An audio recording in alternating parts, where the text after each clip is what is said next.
Murakaza neza ku mubiro wacu wano wa Youheal. Umunsi tugiye kuganira ku gihembwe cya kabiri cyo gutwita. Turareba hamwe zimwe mu mpinduka ziba ku mwana uri mu nda na zimwe mu mpinduka ziba ku mugore utwite. Ubundi igihembwe cya kabiri cyo gutwita ni igihembwe kitabamo ibibazo byinshi cyane ku mugore utwite nk'igihembwe cya mbere cyangwa se igihembwe cya gatatu. Kuko usanga kenshi igihembwe cya mbere gikunda kugora abagore kubera ibimenyetso akunda guhura nabyo cyane cyane nko kuruka, gutapeti, kimwe no kugihembwe cya gatatu gikunda kubagora bitewe nuko umwana aba yagiye bamunini batangira kugira utuntu tumeze nk'uburibwe.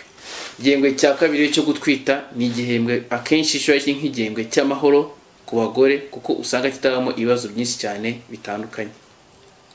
Ubundi igihembwe cya kabiri cyo gutwita ushaka kwibaza ngo gitangira ryari kikava ryari. Reka twongere twibukiranye ubundi uko ibihembwe byo gutwita bimeze. Igihembwe cya mbere ubundi kiva kuva umugore asamye kugenda ukajya kugera ku byumweru 13. Ngo no kuvuga kuva umugore asamye kugenda ukagera ku mezi 3. Mu gihe igihembwe cya kabiri cyo gutwita cyo tugiye kuganiraho cyo kiva ku byumweru 14 kugenda ukajya ku byumweru 27.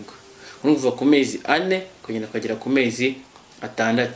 Naho igihembwe cya gatatu cyo gutwita kikaba ku byumweru 28 kugera ku byumweru 40. Ngo kuva ku mezi 7 kugera ku mezi 9.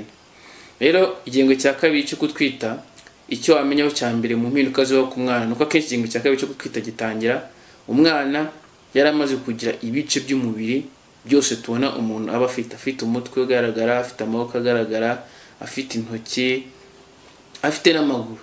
Akenshi rero umwana aba yaramaze kugira ibyo bice by'umubiri kuva ku byumweru 8 biba byaramaze kwikora neza. Rero mu gihembwe cya kabiri bigaragara neza. Igihembwe cya kabiri cyo gutwita gikunda gutangira kenshi umwana afite byibura amagarama 50. Umva ko abakiri gato cyane. Ariko kijya kurangira ku byumweru 28 umwana amaze kugira byibura ikiro. Rero urumva ko ni igihembwe umwana akuramo ariko ntago ikura cyane nko mu gihembwe cya gatatu, ariko umva ni igihe akuramo nyine byibura kuva ku magarama 50 ukagenda ukagera ku kiro. Ikindi kintu wamenya ku mwana uri mu nda mu gihembwe cya kabiri cyo gutwita nuko umutima we waratangiye gukora ubundi waratangiye gukora kuva mu gihembwe cya mbere ku byumweru 5 ukomeza kugenda ukora mu gihembwe cya kabiri cyo gutwita. Ibihabye biba byarakuze nubwo bitaratangiye gukora ku mwana bataragera hanze ngo atangire kwihumesha, ariko ibihabye biba byarakuze nabyo bimeze neza. Ikindi nanone umwana mu gihembwe cya kabiri cyo gutwita aba yatangiye kugenda mu nda nubwo akenshi umubyeyi we aba atamwumva, ariko ubundi iyo bigeze ku byumweru hagati ya 18 na 20 kuva ku mezi 5 umugore atangira kumva umwana akina mu nda. Akenshi gukina mu nda aba ari uko umwana aba arimo agenda mu nda yihindukiza, arambura ukuboko, arambura amaguru. Rero ikintu kigiye akenshi umugore atangira kugenda yumva umwana akina mu nda. Ikindi wamenya nuko umwana uri mu nda mu gihembwe cya kabiri cyo gutwita cyane cyane ku byumweru 24 ni wa mwana uba ushaka kumva amajwi. Nka mama we nka nyina umutwita kenshi umwana atangira kugenda amenya ijwi rye ku buryo nk'iyo mama we ari kuvuga cyangwa ari guseka yishimye ujye kumva nyine umwana arakinnye mu nda kubera ko yumvishije ijwi rya nyina. Rero usanga kenshi nk'umwana uko ari yumva ijwi rya nyina ye, ijwi rya mama we, ariko agenda arimenyera agakina mu nda, akarambura amaboko, akarambura amaguru. Rero kiba ari ikimenyetso cy'uko umwana amatwi aba yatangiye kumva cyane cyane mu gihembwe cya kabiri cyo gutwita mu byumweru 24.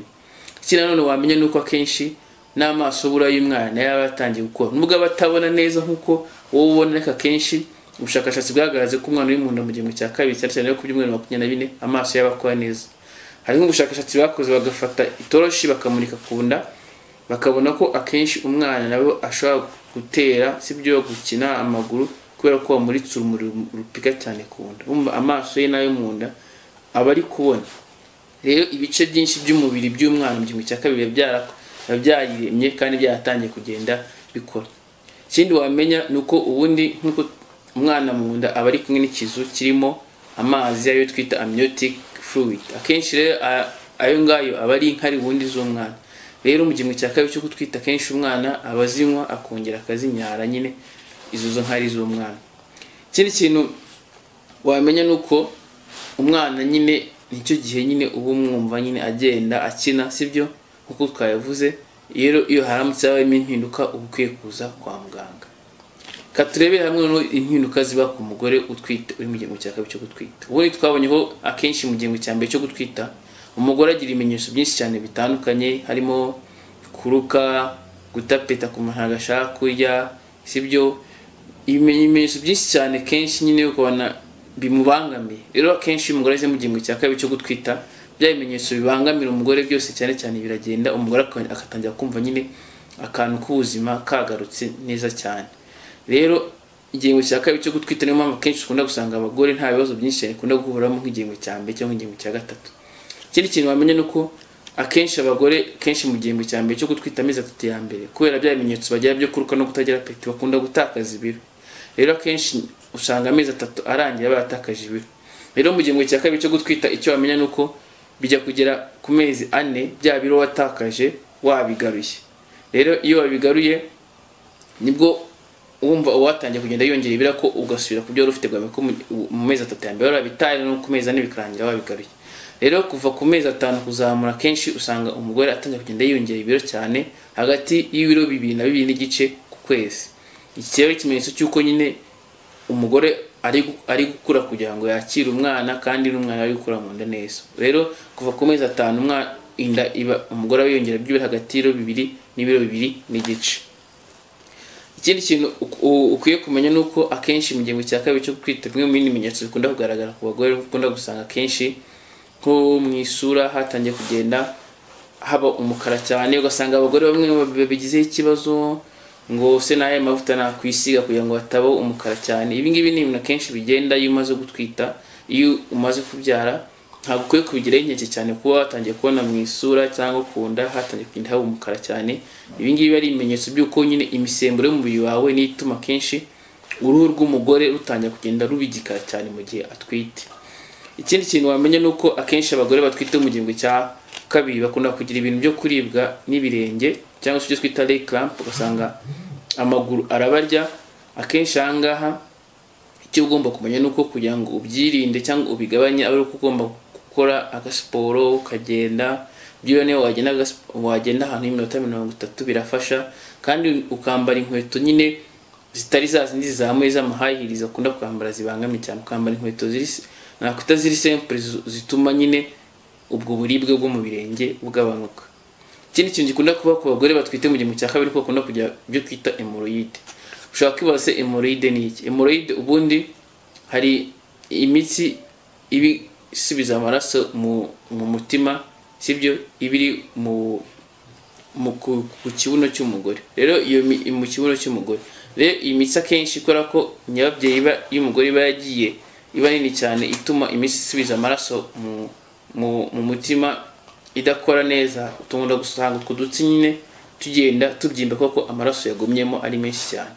Rero habagira iyo hemorrhoide iyo mitsi kagaragara nyine irimo amaraso ikabyimba cyane, yo mu kibuno bikagaragara, bimwe bikabangamira, yakwicara bikamurya, ugasanga nyine byabangamye cyane. Rero akenshi iyo byabayeho gutyo hari ibintu ushobora gukora kugira ngo ugabanye ubwo buribwe, harimo ko washyushya amazi akaba kazuyazi ukaba wayicaramo kugira ngo uburibwe bwabanuke, cyangwa se byanakabye cyane ukaba waza kwa muganga.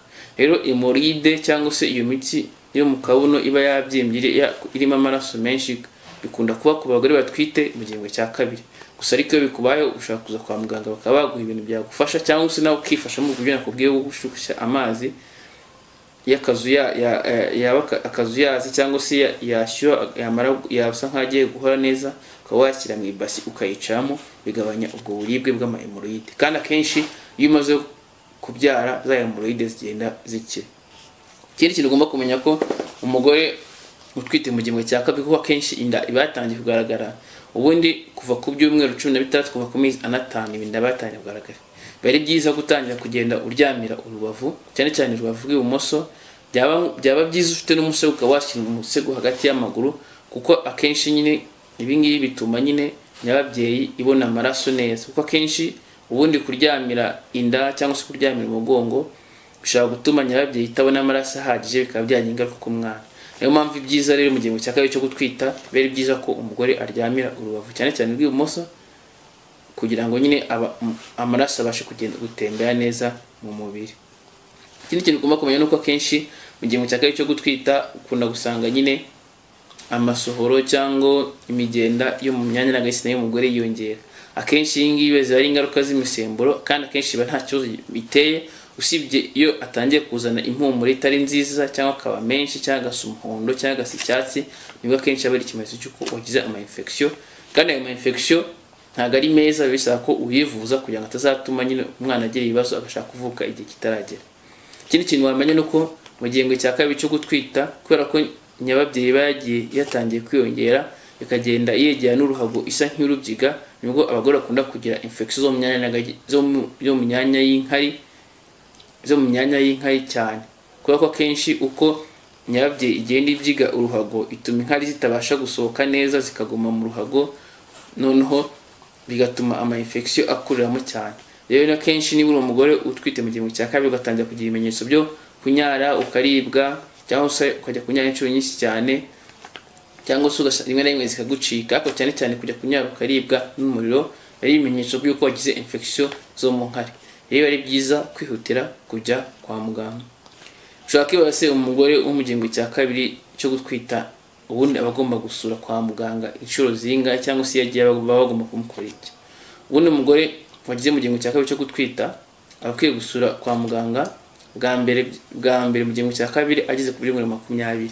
Ahangaha niho bagucisha muri ecography bakareba nyine niba umwana ameze neza, niba afite ibice by'umubiri bimeze neza, nta malformation cyangwa se ibice by'umubiri bitaremwe neza afite. Ahangaha nibwo tubasha kubireba neza muri ecography ku 2020. Indi nshuro kabiri umugore utwite abakwiye kujya gusura kwa muganga mu gihembwe cya kabiri cyo gutwita ni ku byumweru hagati 24 na 26. Ahangaha kenshi tureba isukari y'umugore uko ingana, kuko kenshi hari abagore bagira ikibazo cyo isukari yo mu mubiri yabo yiyongera, bakaba bagira ibyo twita diabete y'umugore utwite cyangwa se gestational diabetes.